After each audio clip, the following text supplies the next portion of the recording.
spent all week learning about shepherds and sheep, and I can't wait to tell you what I've learned. Because the fourth Sunday of Easter is always Good Shepherd Sunday, and the sermon always has something to do with sheep. So what can we learn about shepherding? What can we learn about sheep? And through them, what can we learn about the Christian life? Overnight, it turns out that oftentimes various shepherds will put their sheep all together into the same pen or into the same area. You might imagine this makes it easier. People could take watches, but also it keeps them safer to have lots of different herds all together in one place, easier to defend. What that does mean, however, is that for much of the sheep's life, right, all throughout the night, through the late evening, or into the early morning, sheep of a certain shepherd are mixed together with sheep of other shepherds. And you might imagine what that might be like for a sheep. A sheep who loves its shepherd, a sheep who follows its shepherd, to be surrounded by all these different sheep it doesn't know, to hear voices of other shepherds that it doesn't recognize. We can imagine a little bit that this is what the Christian life is like. That here we are in this world, and we're Jesus' sheep, but there's all sorts of sheep around. And there's people here who follow all sorts of different shepherds. Why are we all mixed together? Well, it's part of the process, and it's part of the plan. But what happens is in the morning, the shepherd comes out who's looking for his sheep, and the shepherd begins to sing, or begins to call, or begins to give a familiar refrain, or may even see some particular sheep. It knows their names. It gives them names and starts to call them. And all of the sheep of that shepherd will suddenly perk up, because sheep can tell very clearly the voice of their own shepherd. And what's fascinating is that the shepherd, on getting the attention of some of the sheep, will actually then turn around and began to just walk away. What might that feel like as the sheep, right? Where there you are, and your shepherd is walking away from you. He's disappearing into the wilderness. It actually turns out that shepherds, they've tried all the different ways. It works best if they go ahead of the sheep. They don't come from the side. They don't try to scare them from behind. What works best is when the shepherd goes out before. They literally lead the sheep where they're supposed to go. And they'll be calling, and they'll be singing, and they'll be speaking, and they'll be calling out refrains. And the sheep hear the voice, and they follow the voice of their shepherd. And so the sheep mixed together in the sheepfold will actually self-separate and begin to follow the one whose voice they recognize. So the shepherd is walking ahead, of course, turning around, making sure the sheep are following, because the shepherd's bringing them out to eat and to drink. Now, sheep don't like raging water. They don't like fast water. They don't want to drink from quick streams. Probably they don't want to slip and go floating down like a fuzzy buoy, right? Downstream. Sheep are not smart, but they do not like raging water. They can tell this is a bad idea. And shepherds know it too. So what the shepherds will do when they come to a fast stream is they'll actually leave the sheep behind. When sheep are together, they can sort of take care of themselves, right? They gather together. And the shepherd will go and he'll take down trees, or he'll find rocks, and he'll dam up part of the stream and divert it and create a pool off to the side of water. This is the still water that you hear about in Psalm 23. Sometimes people look at Psalm 23 and they say, well, why does it say still water? Still water is bad water. Still water is poisonous water. Any pond that sits for too long will become water that makes the sheep sick. Why would the sheep drink from the still water? How does the shepherd do it? This is what they do. They actually go and they divert part of the water. So like, this is just for you, my sheep.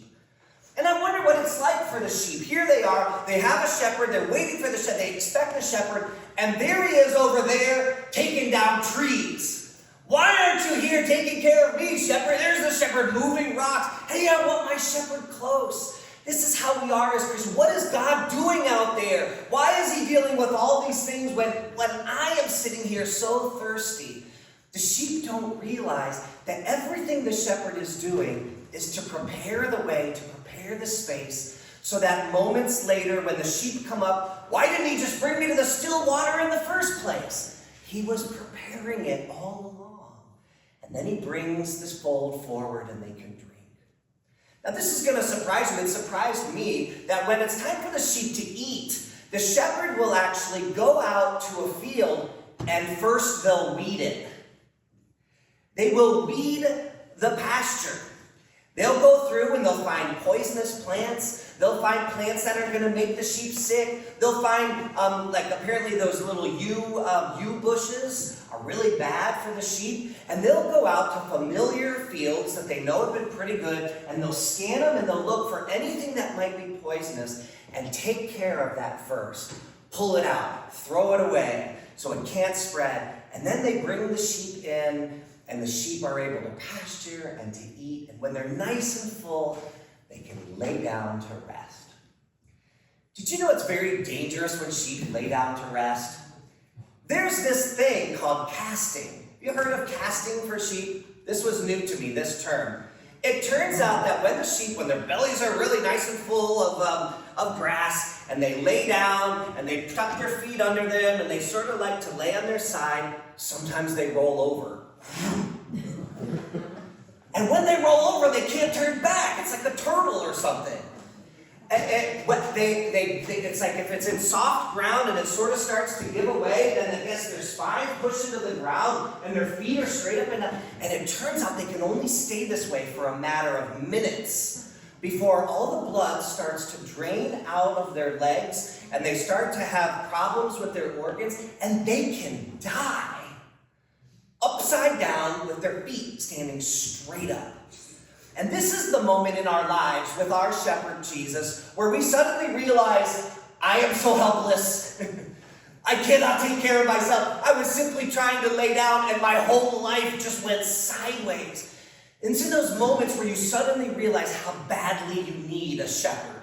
Right? Because you're eating from the field and you think, oh, this is fine. I could do this on my own. You find the still pools. I could drink from here all. Well, I don't need the shepherd at all. Suddenly you're laying feet up in the middle of a field, right for anyone to come to attack, and you realize there's nothing I can do unless somebody comes along, as the shepherd does, and I learned how to take care of a casting sheep. Do you want to know, in case you find one? The first thing you do is you tip them up on their bums, so they're like this, because that helps them, the blood, to start to come back to their fingers, to come back to their organs, and when they seem okay, maybe after a minute or two, you can slowly, then you put them over on their side and help them get up onto their feet, and then they run back to the fold and promptly forget it all. That's how you take care of a sheep that fall. But there's all sorts of dangers for sheep, and one of them is, of course, wandering. I learned that sheep, because they're just looking at the grass, they don't pay attention to anything. They don't look at landmarks. They don't make sure they're near the shepherd. When sheep start eating, they just eat. They can end up miles away from the rest of the fold. And so that's when the shepherd needs to go and find them. You know what Jesus is saying about leave the one to go get the 99? Leave the 99 to go get the one? It turns out this is exactly what the shepherd would do. Why would the shepherd do this? Well, the 99, as I mentioned, can sort of take care of each other. This is what we're supposed to be trying to do with each other. But that one that goes, it's not only that it's valuable, it's not only that he loves it, it's that a wandering sheep can actually attract predators. And, they not only get that one, but they think there must be a whole herd nearby. The shepherd has been very careful about all of these things. The shepherd goes out and finds them, brings them back, and if they are surrounded by predators, this is where the rod and the staff come in handy.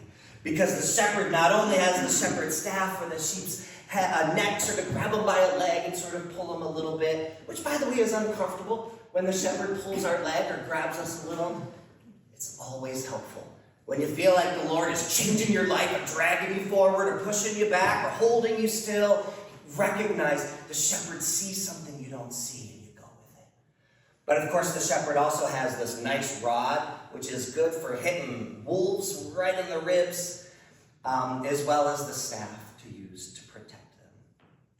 Sometimes if the shepherd sees a sheep wandering, he or she will actually take their sling. They'll find a little rock, some little pebble in the field, and they'll sling it past them, right? So that the sheep hear something and it scares them a little bit and brings them back to the fold. I want you to think again about you as sheep and Christ as our shepherd. These are the moments where you have a big scare, right? When something shocks you, you realize that could have killed me. Or, oh my goodness, I didn't realize how bad this could be. Or, oh my gosh, you look at that, it makes you want to keep on the straight and narrow. Those are the rocks that the shepherd is throwing. They're meant to bring you back closer. Those little scares are designed. They are part of the system to bring you closer to the shepherd and back into the fold. Didn't know this either. It turns out that shepherds will use olive oil to put them on their sheep's heads and on their ears and on their noses, especially in fly season. And they'll mix it with a little bit of herbs. You get too much on you? If so, you can share it.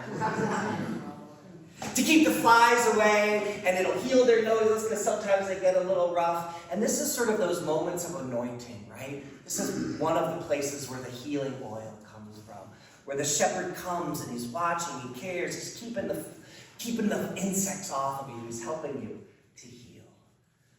Most importantly of all, it turns out that shepherds really love their sheep. Shepherds just deeply love their sheep, and the sheep love the shepherds. This is, it's not merely an occupation, it's not merely a job, it's a relationship. And at one perspective, it's entirely unequal, right? The shepherd is so much more powerful and bigger and more aware than the sheep are. And on another level, it's entirely equal. Because the love the shepherd has for the sheep is exactly as deep and profound as the love the sheep have for the shepherd. And both of them need each other. We are the sheep, and Christ is our shepherd. We hear his voice. He leads us out. He works ahead of us to give us pools of water. He works ahead of us to give us full and rich and nutritious fields. He watches over us. He keeps us from wandering. He puts us back on our feet. He protects us from our enemies. He scares us sometimes to bring us closer. He anoints our heads to protect us. And most of all, he embraces us, and when we need it, he puts us over his shoulders because we are his own, and his love for us is eternal.